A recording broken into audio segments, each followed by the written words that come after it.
What's going on, everybody? Welcome to G-Mize World Podcast, and today we're going to be talking about the Houston Texans and the Dolphins, and this game was rather interesting, and I'm going to tell you why. Throughout this season, it's been kind of like it's been a toss-up for me for Deshaun Watson, and I'm going to explain to you why. Obviously he went out, he had that, I guess he got injured in practice, and it was very, it was shocking that he was having such an MVP season last season, and that stuff happened to him, and we never knew how he would come back. Now, he started off pretty shaky.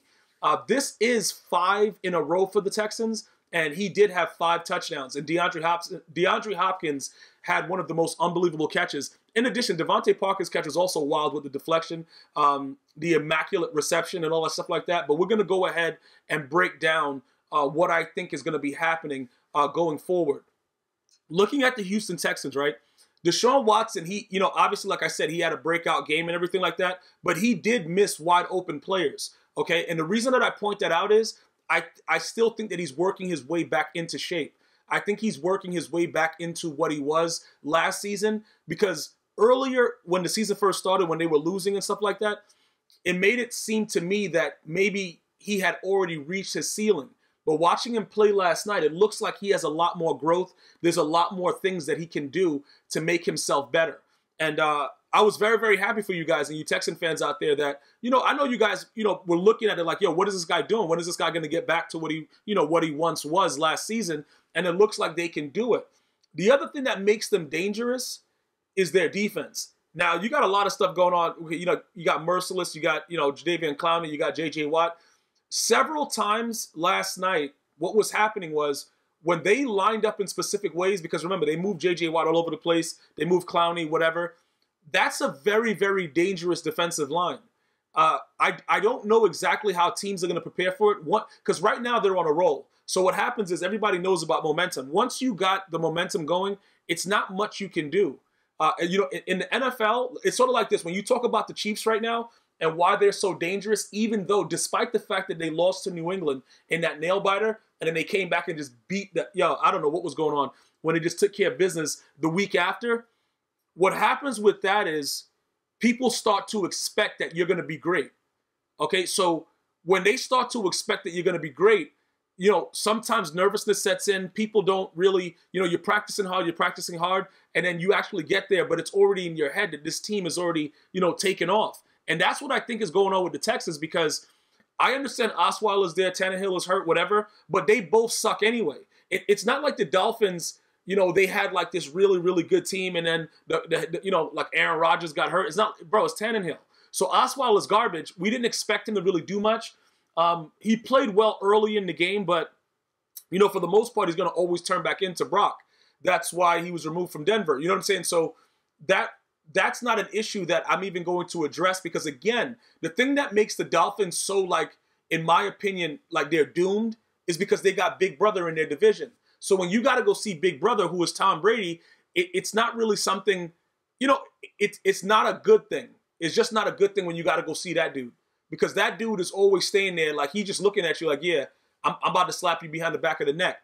That's what Tom Brady's going to do. So pretty much the Dolphins are just playing just to play, because it's no way possible they're going to beat the Patriots.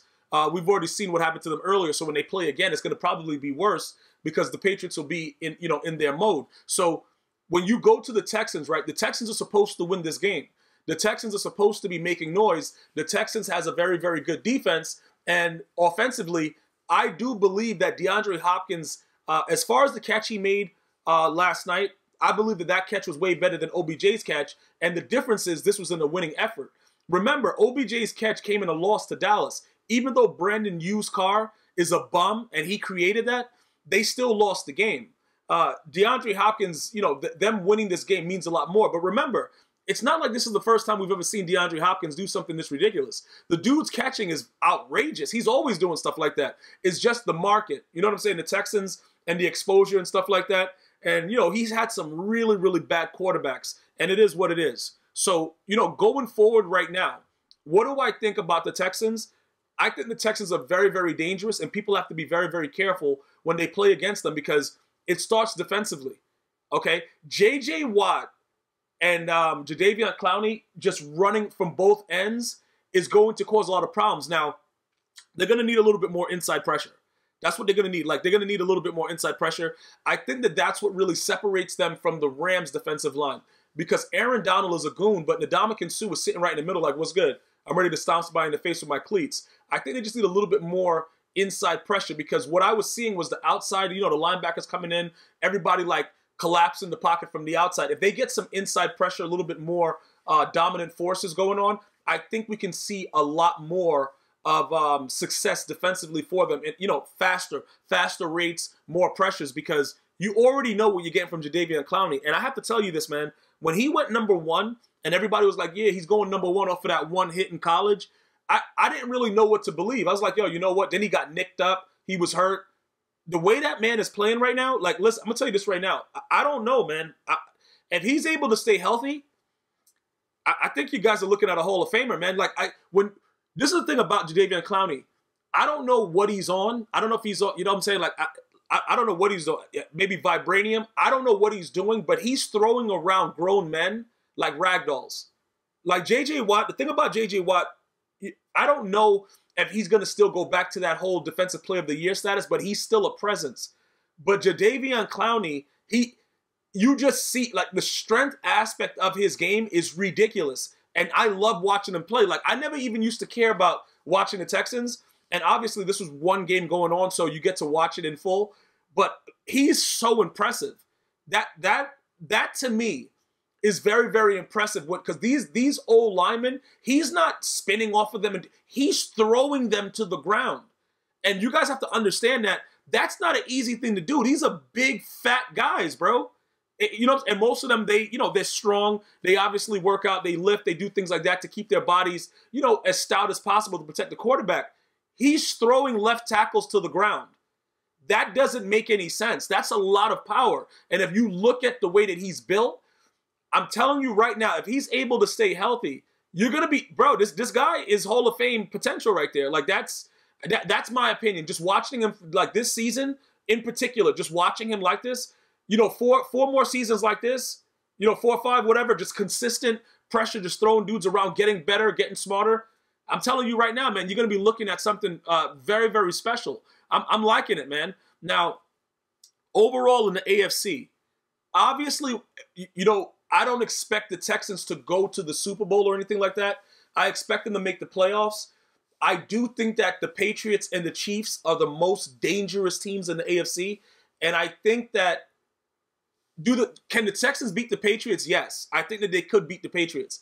Can they beat the Chiefs? I don't think they can. Because remember, their corner situation is not too good. And Tyreek Hill and them boys coming to town, man. Listen, it gets really crazy. Kareem Hunt running for 1,000 yards on you in one game. It gets wild. But it can get ugly. And it can go hard in the trenches. And with that situation, it may turn into a different type of game. But I think they have a better chance of beating the Patriots than they do the Chiefs, because the Chiefs, let's just be honest, the Chiefs should be undefeated. Like I said, the nerves of Patrick Mahomes, it overtook him playing against Brady. I understand all that, young QB, whatever. But his nerves are gone now. He's like, yo, I played like that in the second half, and I could do this to this guy, and this guy's supposed to be the greatest guy. He's the guy, the MVP. That's how he's thinking now. So Pat Mahomes is ready.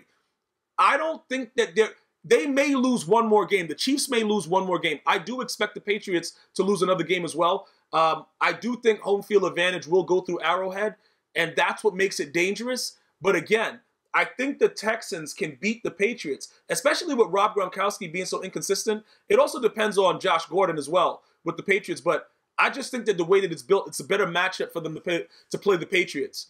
And if they eliminate the Patriots in the playoffs, that's going to make it easier for the Chiefs. And then obviously, I think the Rams should be the favorite coming out of the NFC. Rams Saints, we got to talk about that another time. But I was really, really impressed with the Texans. And Deshaun, I think Deshaun Watson is starting to come back into his own. I think that there's something that, he's going to continue to grow, and maybe he'll exceed expectations, because he started off pretty slow.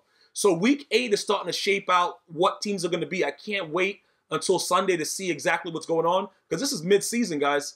We got to see what's happening with it. So I would love if you guys can join me again for my next podcast, which should be coming to you guys probably Sunday night, early Monday morning. Be sure to subscribe. Definitely follow me on Twitter, Instagram, like me on Facebook at GMyersWorld. Thank you guys and girls so much for watching. You have a wonderful day. One love.